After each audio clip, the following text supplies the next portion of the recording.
Vous nous retrouvez pour les premières journées internationales et digitales de la supply chain avec nos web conférences depuis lundi et jusqu'à ce soir à 19 heures. Des rendez-vous importants et intéressants sur l'évolution de la supply chain, de la chaîne logistique. Alors on est aujourd'hui avec Rhenus, qui est une grosse entreprise allemande. Nous allons donc nous entretenir tout de suite avec Sophie Comte. Bonjour Sophie Comte. Bonjour.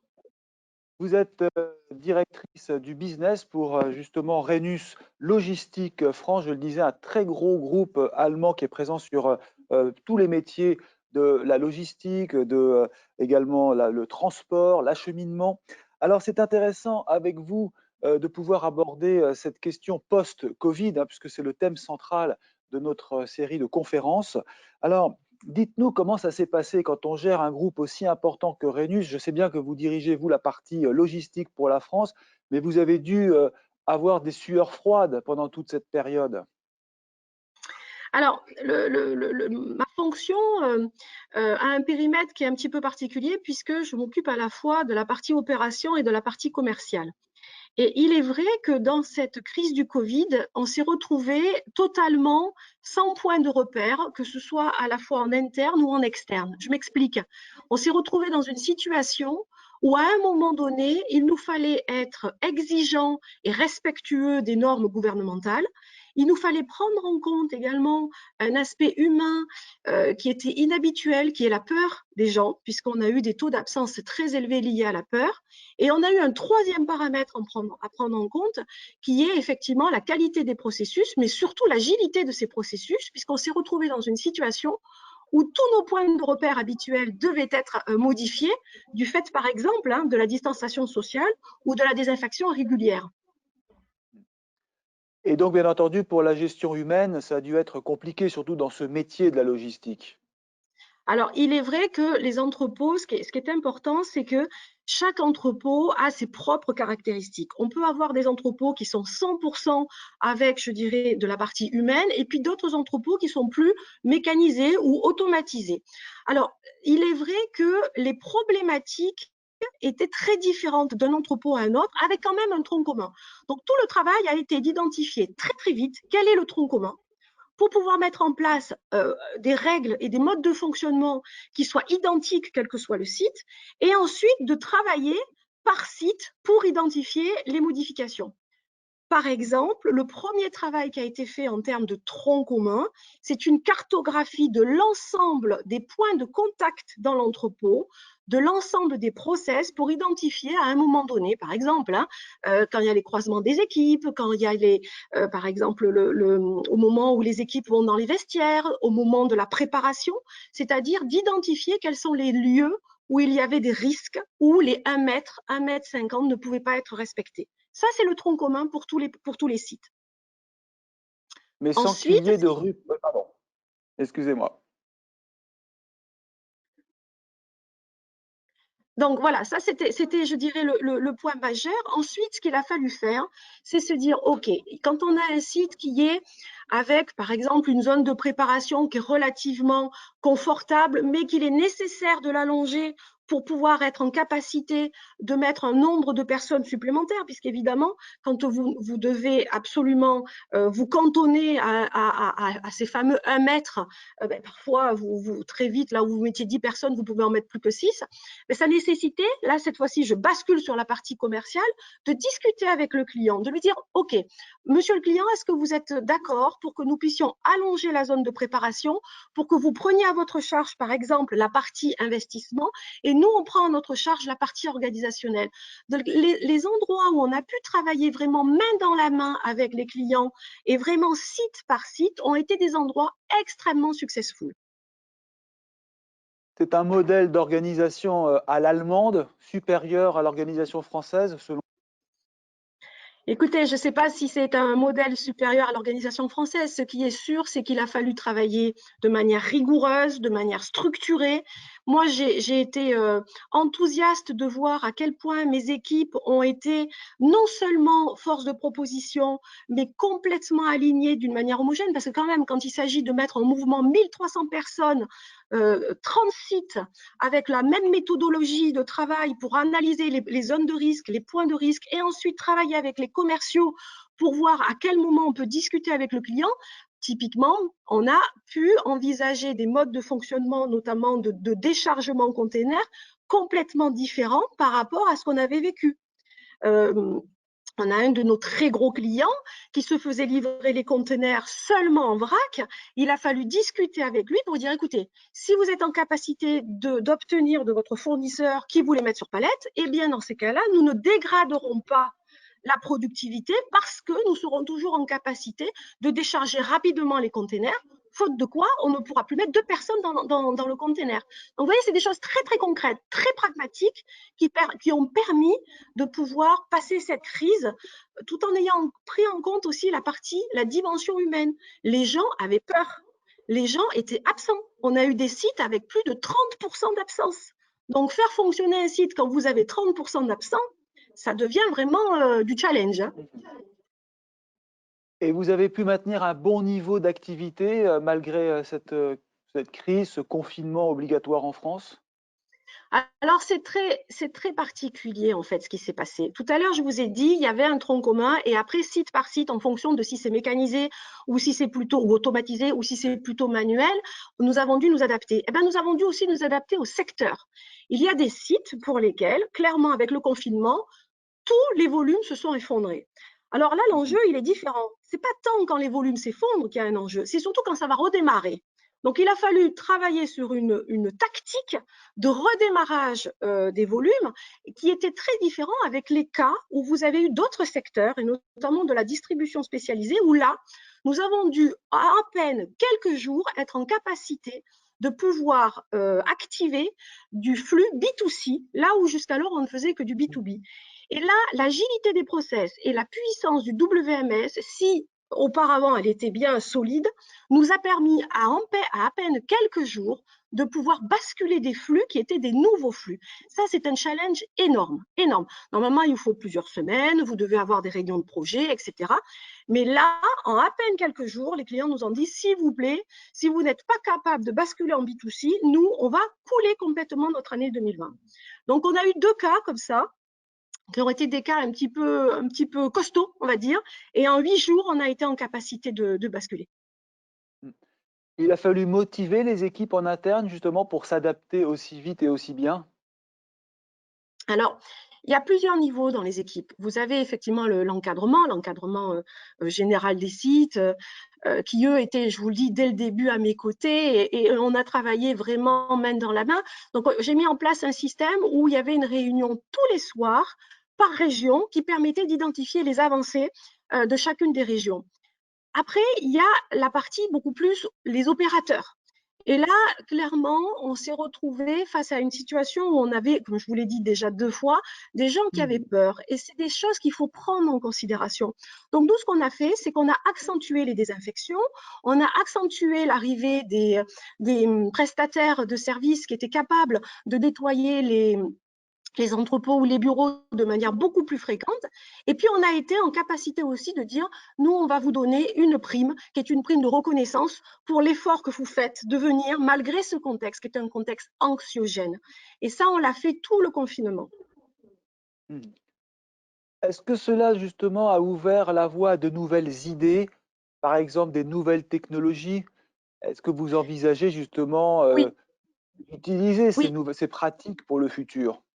En fait, ça faisait un petit moment que moi j'avais en tête le fait que dans nos entrepôts, nous avons malheureusement quelque part toujours le même type de profil, c'est-à-dire des personnes qui sont en capacité d'être suffisamment costauds pour pouvoir notamment manipuler des charges lourdes. Et moi, je suis très fervente de pouvoir faire rentrer d'autres types de profils, qui soient des profils, par exemple, plus féminins ou des profils plus âgés ou des étudiants plus frêles, parce qu'on en a besoin aussi dans les pics. Et typiquement, il y a quelque chose qu'avec mon responsable méthode, on travaillait depuis déjà un certain temps, mais qu'on a accéléré avec cette crise du Covid, qui sont les exosquelettes. Alors, je pense que vous avez un film, ça peut être intéressant de le projeter pour qu'on puisse en discuter. On va le regarder.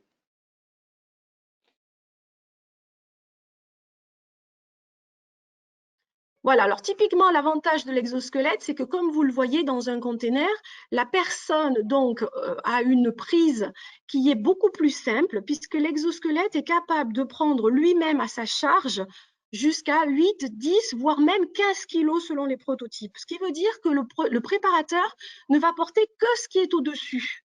Donc sur une charge d'une vingtaine de kilos, si l'exosquelette en prend 8 ou 10, vous voyez l'avantage que cela peut représenter. Donc, ce sont aujourd'hui des façons de travailler qui sont beaucoup plus modernes. Vous voyez, là, cette dame, par exemple, va utiliser son exosquelette pour pouvoir caler la charge de ce produit qui est très long. Et ça, c'est un avantage énorme puisque ça nous ouvre d'un point de vue ressources humaines un potentiel et des perspectives que nous n'avions pas. D'autre part, moi, je suis très fervente de dire, bon, la logistique, maintenant, on est au 21e siècle, c'est important aussi de faire attention à la pénibilité et d'être en capacité de pouvoir proposer à nos collaborateurs des modes de travail qui soient beaucoup plus confortables que ne serait-ce il y a quelques années. Or, les exosquelettes, en quelques années, ont énormément progressé. Donc, c'est quelque chose que l'on suit et que j'ai voulu mettre en mode pilote aujourd'hui sur 3 de nos plus gros sites pour un déploiement sur l'ensemble des sites d'ici la fin de l'année. Donc, ça a été bien accepté en interne. Et concernant les relations avec les clients, comment avez-vous pu gérer cette partie, justement, dans cette période un peu mouvementée? Alors, on a eu plusieurs types de profils de clients. On a eu des clients qui étaient extrêmement reconnaissants du fait qu'on était là, qu'on tenait la barre, hein, malgré 30% d'absentéisme et malgré des règles de confinement de plus en plus compliquées à tenir. Et on a effectivement eu, la majorité des cas, beaucoup de compréhension sur notamment la dégradation des KPIs, parce qu'évidemment, quand vous avez 30% d'absence, c'est juste impossible de tenir des KPIs habituels. Donc, dans la plupart des cas, ça s'est très, très bien passé. On a eu d'autres clients qui étaient beaucoup plus stressés, mais c'était lié, vous voyez, c'est ce que je disais tout à l'heure, au fait que leur supply chain a évolué d'un coup et que la perspective de sauver leur année était liée au fait de pouvoir démarrer du B2C. Donc, pour ces clients-là, il a fallu être beaucoup plus réactif et beaucoup plus puissant. Et globalement, ça s'est bien passé parce qu'on a travaillé main dans la main. Et il est vrai que des contextes comme on les a vécus sont des contextes exceptionnels, tant sur le plan technique, logistique, mais aussi sur le plan humain. C'est-à-dire que là, le partenariat n'est pas un vain mot. C'est-à-dire que vous sentez que vous êtes le maillon qui va leur permettre soit de sauver les meubles, on va dire, sur l'année 2020, voire de vraiment avoir une situation très compliquée à relever. Et puis, on a eu des clients, et notamment dans le retail qui était déjà voilà, plutôt sur la partie agroalimentaire, sèche, on a eu des clients qui, eux, avaient vraiment besoin de beaucoup, beaucoup de ressources en termes de capacité de production. Et là, on a joué sur la notion de cluster. Alors, cette fois-ci, pas les clusters Covid, mais les clusters logistiques, où potentiellement, il y avait un site qui était peut-être un peu plus au ralenti, où on a utilisé les ressources pour les mettre sur un site un petit peu plus en puissance, mais on était très, très limité, puisque la zone géographique devait être extrêmement proche. Vous avez dû faire appel à de la main-d'œuvre extérieure pour compenser justement l'absentéisme? Alors oui, bien sûr, on a fait appel. C'était un mélange un petit peu de, comment dirais-je, de pics saisonniers très très très forts, imprévisibles, et un mélange un petit peu de comment gérer l'angoisse et la peur que les gens avaient. Donc bien sûr qu'on a fait appel à l'intérim, mais vous savez, c'était très compliqué parce que malgré tout, les intérimaires, il faut les former de toute façon. Donc, vous avez un temps de 2, 3, 4, 5 jours parfois sur certains sites où ces intérimaires doivent être formés.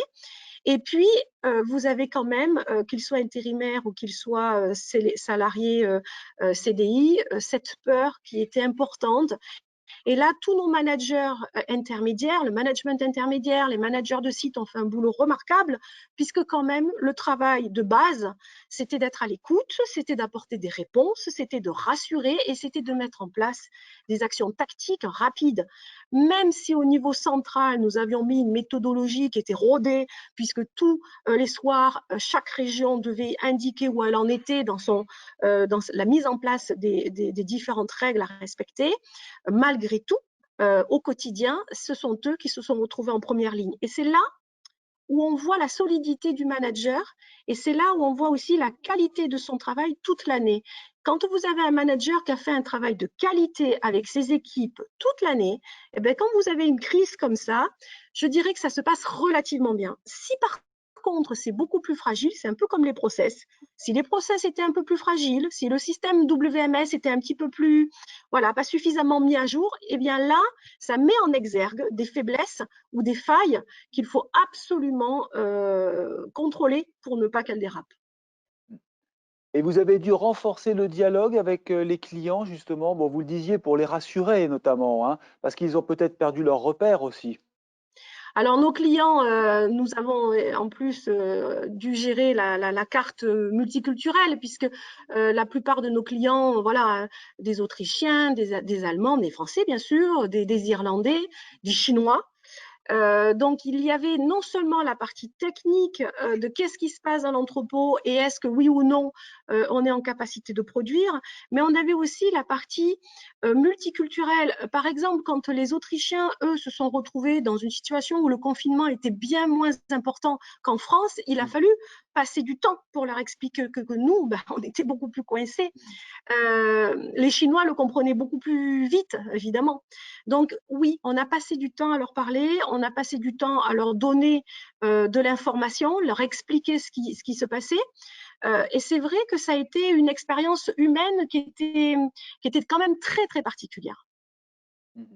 Mais justement, est-ce que vous vous êtes fait accompagner pour gérer tout cela? Vous avez dû, vous entourer de prestataires externes pour essayer justement de gérer cette crise? Parce que quand on se retrouve seul face à tant de soucis, comment fait-on? Eh bien, la clé, c'est la solidité de l'équipe et c'est la méthodologie. Moi, je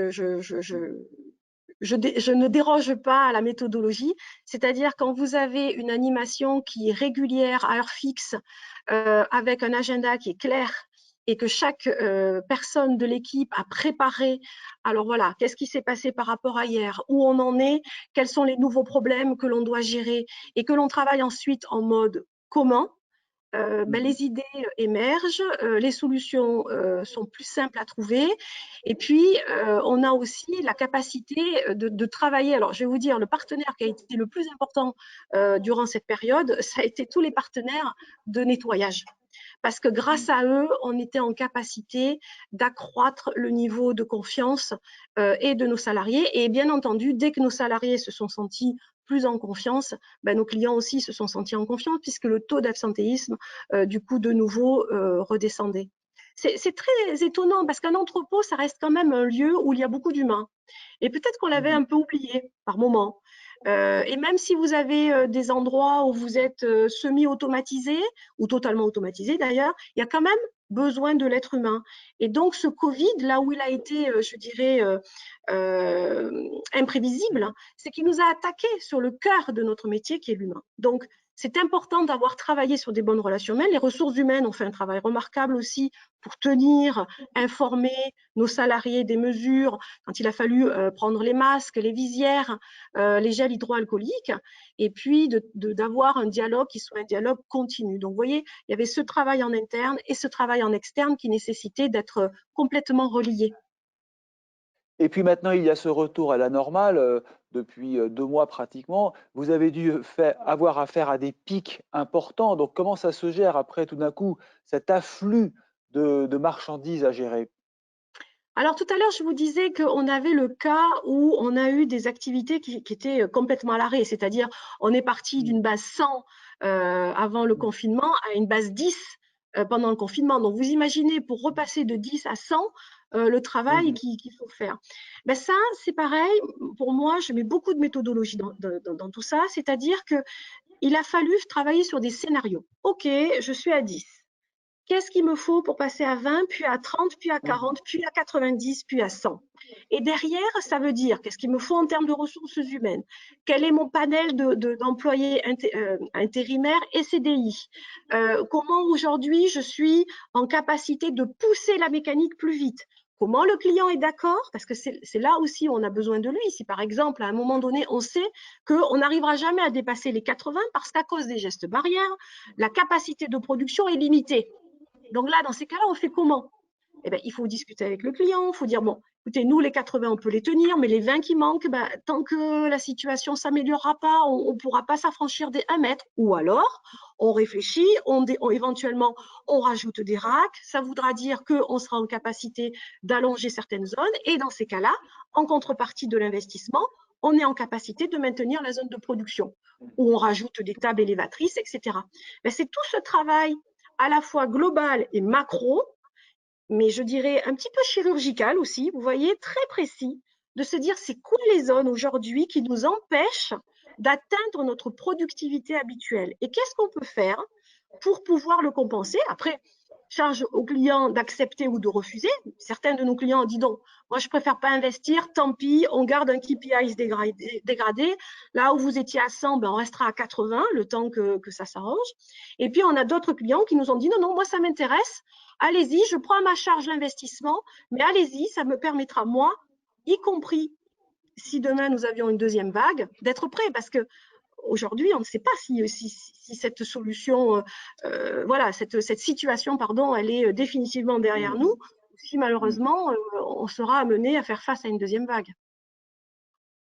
Vous seriez prête à affronter, toute éventualité. Mais aujourd'hui, avec l'été qui est là, la chaleur dans les entrepôts, le masque, est-ce que tout ça est suivi quand même? Est-ce que vous arrivez à travailler normalement? Il y a d'autres, contraintes? Et oui, alors c'est vrai que le masque, et puis dans les containers, parce que là, on a mis en place, Mmh. pareil, avec mon responsable méthode, un travail sur le déchargement des containers qui puisse être beaucoup plus automatisé ou semi-automatisé, en tout cas pour les contrats qui sont un petit peu longs et qui nous permettent d'avoir un retour sur investissement. Mais pour tous les autres cas, les personnes qui sont dans les containers, ben oui, c'est masque, visière. Alors, c'est pas toujours simple, hein, parce qu'avec les chaleurs, ça devient compliqué. Ça veut dire qu'il faut laisser des pauses un peu plus fréquentes, s'assurer qu'il y a de l'eau à portée des opérateurs, des préparateurs. Moi, ce que j'ai fait, c'est que je me suis appuyée beaucoup sur la partie QHSE, c'est-à-dire que les QHSE régionales font des audits plusieurs fois dans le mois pour s'assurer, donc j'ai un audit spécial Covid, pour s'assurer que les points majeurs de contrôle soient toujours contrôlés. Et moi, aujourd'hui, sur l'ensemble des points qui ont été cités, le taux de performance se situe entre 96 et 100%. Et dès que ça descend en dessous de 96, on regarde qu'est-ce qui se passe, on remet un petit coup de boost, on réinsiste sur les règles. Et c'est vrai que les gardiennes du temple, quelque part, ce sont ces QHSE qui nous permettent de nous assurer que tout ce que l'on a construit depuis le mois de mars ne s'écroule pas subitement avec l'été, parce qu'effectivement, c'est un risque, comme vous l'avez mentionné, qui est évident, et le temps et la chaleur. Et comment se prépare, la rentrée? Vous pensez qu'il va y avoir vraiment une très forte croissance? Comment anticipe-t-on justement ce boom de la consommation, annoncé pour le 3e trimestre? C'est-à-dire, juillet, août, septembre? Alors là, pour le coup, on se retrouve dans un modèle, je dirais, qui est un modèle que l'on connaît déjà, parce Mmh. que les modèles de pic saison qui durent peut-être 1, 2, 3 mois selon les activités, on les connaît. Et c'est là où toutes les décisions qu'on a pu prendre en amont, les précédents mois, par exemple, pour changer un WMS qui était peut-être un petit peu obsolète, qui nécessitait d'être beaucoup plus boosté, euh, typiquement, c'est là où ça prend toute sa mesure et toute son importance. Donc, ce qu'on essaye de faire, c'est de s'assurer que toutes les versions updatées informatiques arrivent là entre septembre et novembre pour que justement on puisse être en capacité aussi d'accompagner nos clients qui auraient besoin de beaucoup plus de puissance de feu que jusqu'à présent. C'est-à-dire être en mesure, d'embaucher, d'augmenter les équipes, le volume de travail, convaincre tout le monde de travailler plus, s'il le Alors, faut. il y a la partie flux informatique qui est importante parce que dans l'entrepôt, le flux informatique ne peut pas être dissocié du flux physique. Et là, ce que je donnais comme exemple, c'était vraiment sur la partie flux informatique, s'assurer que nos outils informatiques soit sont updatés et permettent d'avoir des puissances de feu plus importantes, soit sont complétés. Et puis après, on a la partie ressources, qui est vraiment la partie people, hein, la partie ressources humaines. Et là, on est sur des modèles que l'on connaît parce qu'on a déjà des accords avec nos agences intérim, parce qu'on a aussi sur certains sites déjà mis en place des compteurs annualisés. Donc, ces compteurs annualisés, ils nous sont très importants et très précieux parce que justement, sur ces zones-là, on est en capacité, puisqu'il y a eu un accord d'entreprise avec les salariés, d'accroître le nombre d'heures de travail en contrepartie de périodes plus creuses où là, les gens seront chez eux. Voilà. Alors, dans un instant, nous allons avoir des questions qui vont vous être posées par les internautes. Intéressant d'avoir aussi leur position, leur avis, leur regard. J'aimerais quand même vous poser une dernière question qui est gênante quelque part. Si ça recommence, comment va-t-on faire? Est-ce que les entreprises aujourd'hui sont en mesure de nouveau de tout arrêter, de freiner, de mettre, bien entendu, peut-être des employés en chômage partiel. Est-ce que vraiment c'est gérable, une telle situation? Est-ce qu'on peut se permettre d'avoir une nouvelle phase de confinement ou d'arrêt de la production? Alors, la question que vous posez, elle est complexe. Évidemment, si on regarde ça d'un point de vue économique dans son ensemble, il y a quand même plusieurs voix qui s'élèvent pour dire que si jamais on devait revivre ce que l'on a vécu, on pourrait ne pas s'en remettre parce qu'effectivement, le pays a souffert et à un moment donné, on est quand même interconnecté au niveau mondial. Et si on prend trop de retard ou qu'on l'on a une dette qui s'envole, on va avoir du mal à pouvoir, je dirais, faire face dans les prochaines années. Et en même temps, je pense sincèrement que si ça devait se repasser, on le vivrait différemment. C'est-à-dire que ce qui nous a tous surpris, c'est, je dirais, la rapidité à laquelle ça s'est fait. Rappelez-vous, les premiers cas étaient arrivés en décembre en Chine. On entendait de plus en plus parler en décembre. Encore en décembre, on disait oh non, en Europe, ça craint rien. Et puis finalement, mi-mars, on a tout confiné. Je pense qu'on ne serait pas surpris pareil. Je pense que d'ores et déjà, les règles et les gestes barrières qui ont été mis en place sont solides. Vous voyez, par exemple, en souriant, je le dis, hein, mais il y a encore quelques années, lorsqu'on voyait des Asiatiques dans les rues de Paris avec un masque, ça nous faisait sourire, on ne comprenait pas. Maintenant, on comprend. On comprend et on se dit, mais ils avaient raison, parce qu'en faisant ça, ils protégeaient les autres. Donc, je pense que si ça devait se reproduire, on serait prêt. Et puis, on aurait peut-être une forme de conscience qu'on n'a pas eu jusqu'alors. Et peut-être que le confinement, il avait comme vocation de simplement nous faire un électrochoc et de nous faire prendre conscience. Donc, j'ose espérer que même s'il y avait une deuxième vague qui arrive, on ne serait peut-être pas obligé de confiner parce qu'aujourd'hui, on a pris conscience des risques. Et alors, bien entendu, peut-être effectivement les bars et les restaurants, parce que là, ça devient compliqué. Mais au-delà de cette partie vraiment très, je dirais, spécialisée, je pense que, et même les restaurants, regardez, quand vous allez dans un restaurant, vous ne circulez plus dans le restaurant si vous n'avez pas le masque. On vous demande de le mettre à l'entrée, ensuite vous l'enlevez à table et ensuite vous le remettez. Eh bien, je pense que s'il y avait une deuxième vague, tout le monde ferait tout pour éviter le confinement et donc respecterait les mesures. Donc nous serions mieux préparés. Au Oui, final, la logistique s'en est pas trop mal sortie finalement. Les pertes pour le secteur devraient être limitées, si on peut se permettre écoutez, d'avancer une honnêtement, évaluation. au début, j'ai eu très très peur. Je vais vous dire, quand j'ai vu et le coût de la matière, des services dont on avait besoin pour nettoyer, pour les masques, pour les visières, et le coût de la déproductivité, parce que c'est surtout ça, c'est les coûts de déproductivité.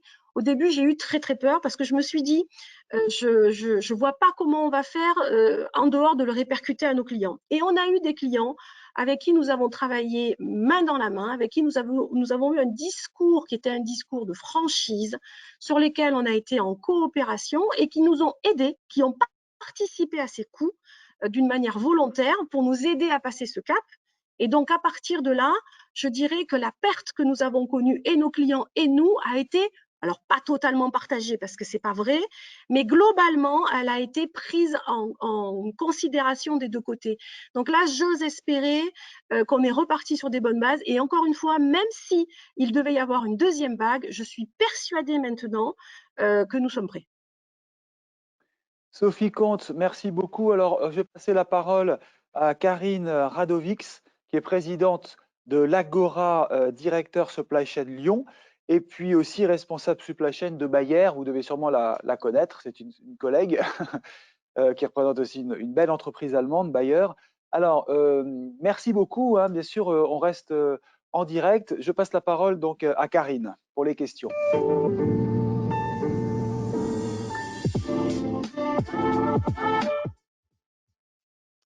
Oui, merci Sophie Comte pour cet éclairage passionnant. Je pense que nos internautes étaient tous au rendez-vous et nous ont envoyé pas mal de questions.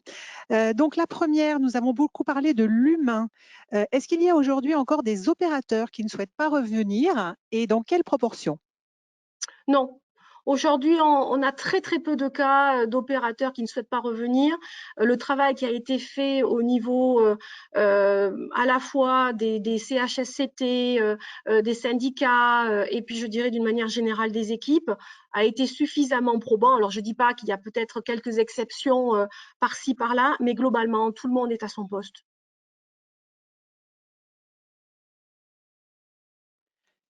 Toujours sur la thématique des opérateurs, vous nous avez présenté l'exosquelette hein, avec un film qui était fort intéressant.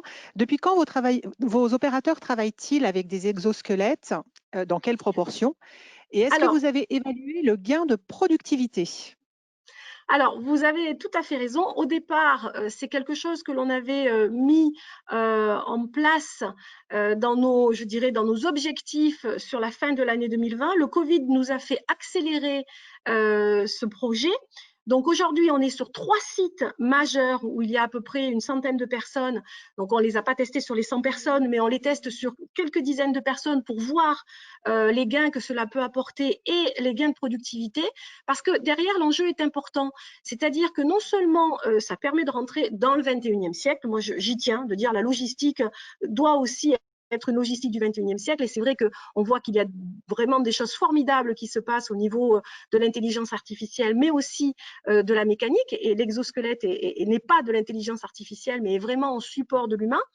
Et ce qui est important, c'est de se dire, OK, si jamais on arrive à avoir des gains de productivité suffisants, on obtient des exosquelettes maintenant pour quelques milliers d'euros, est-ce qu'on est en capacité de l'autofinancer sans rien demander au client, puisqu'on sait très bien que le client, lui aussi, il a dû faire face à cette crise et que lui aussi est plutôt en recherche d'économie budgétaire.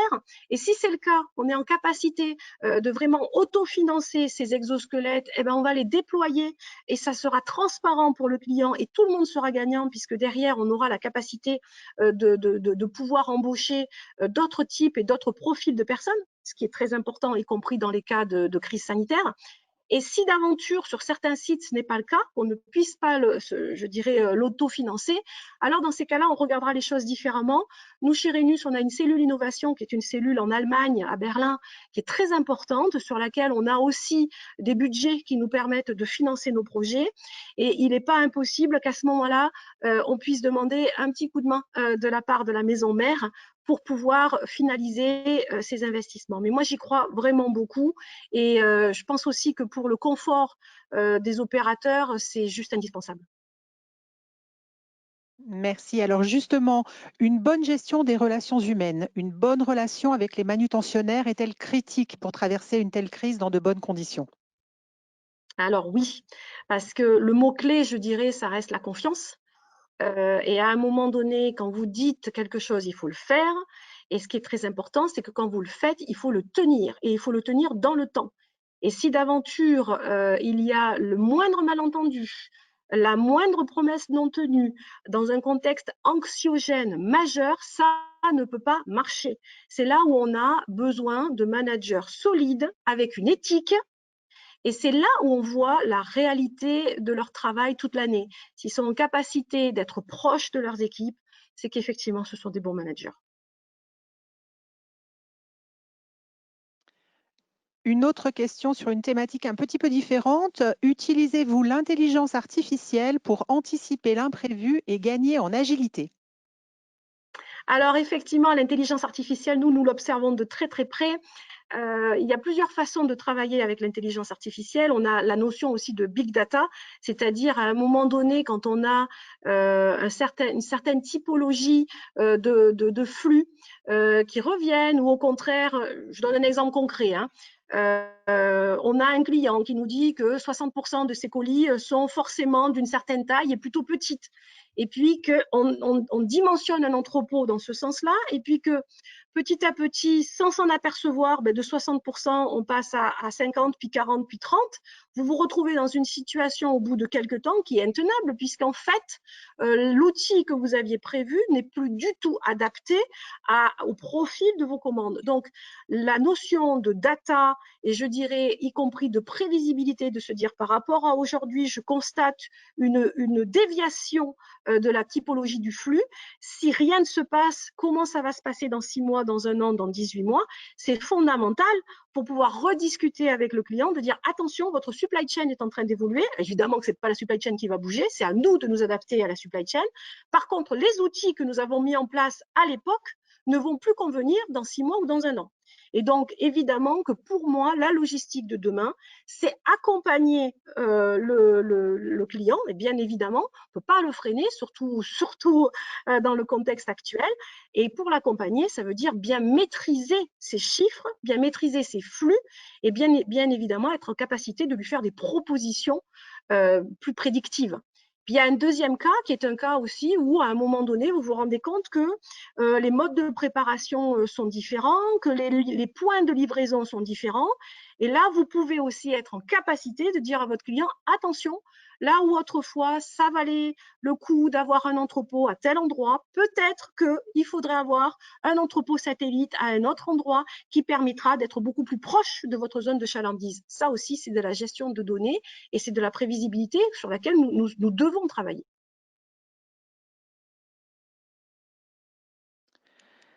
Donc la deuxième vague est dans toutes les têtes.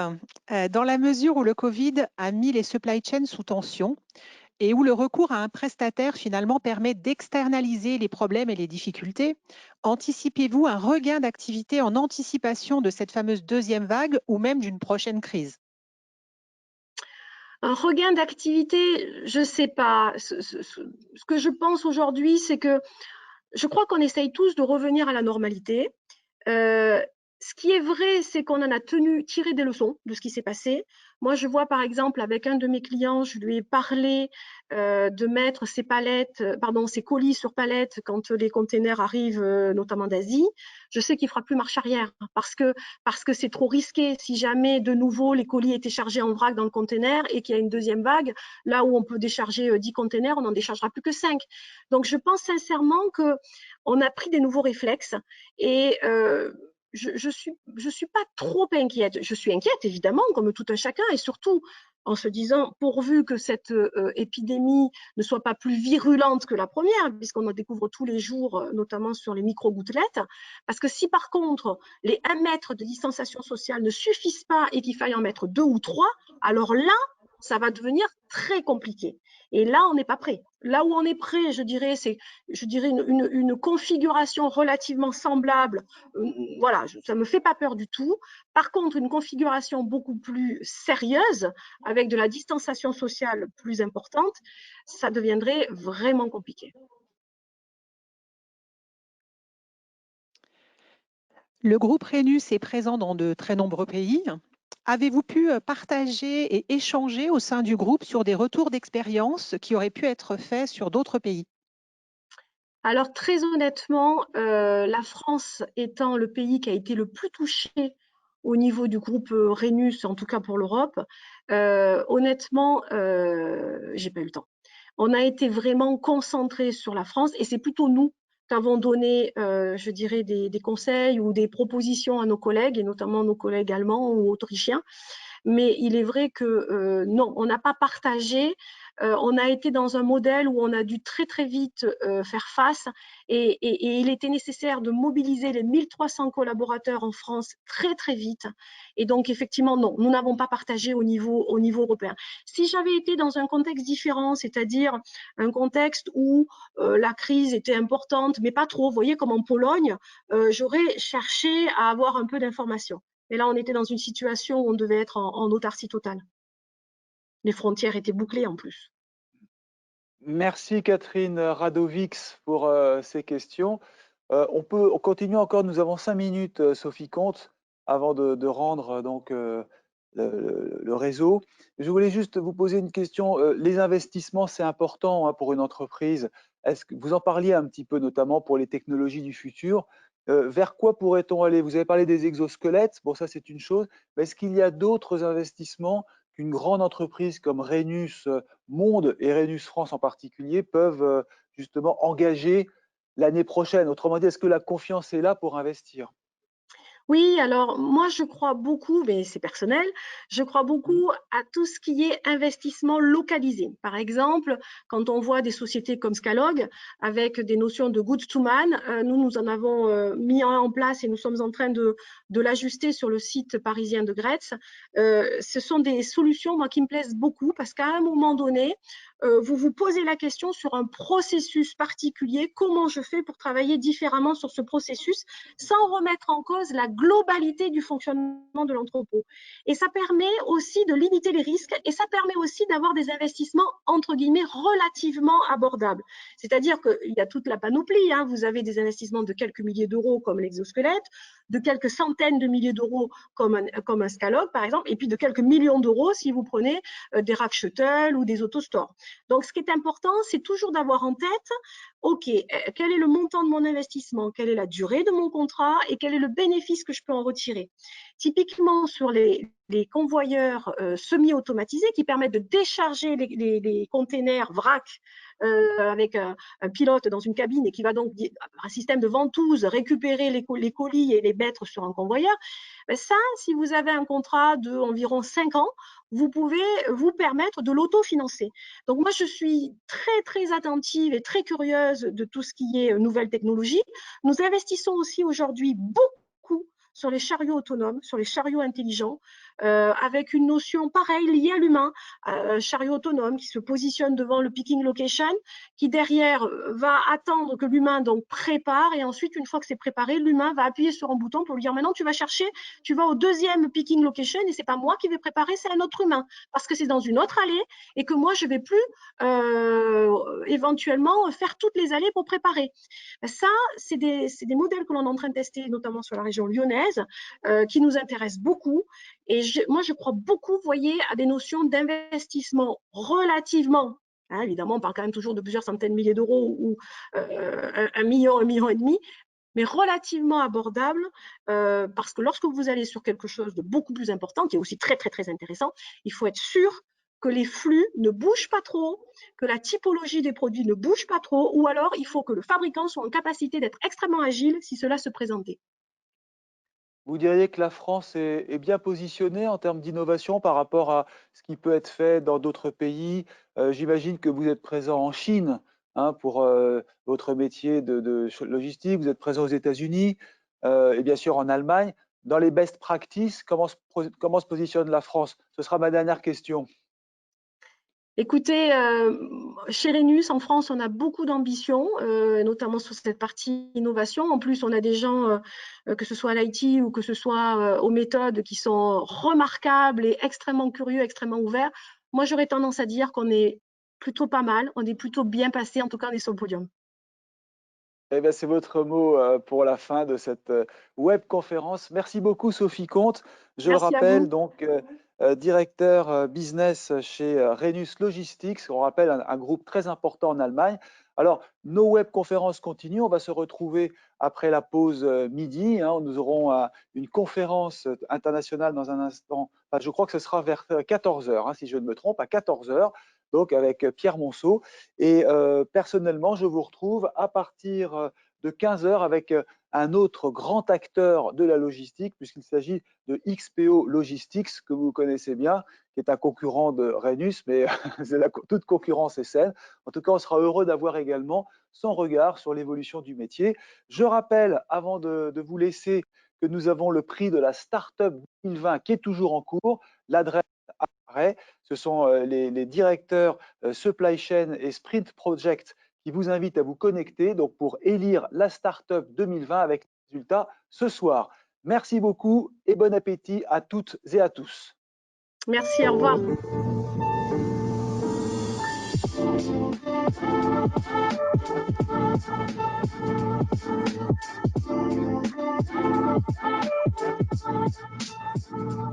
Music is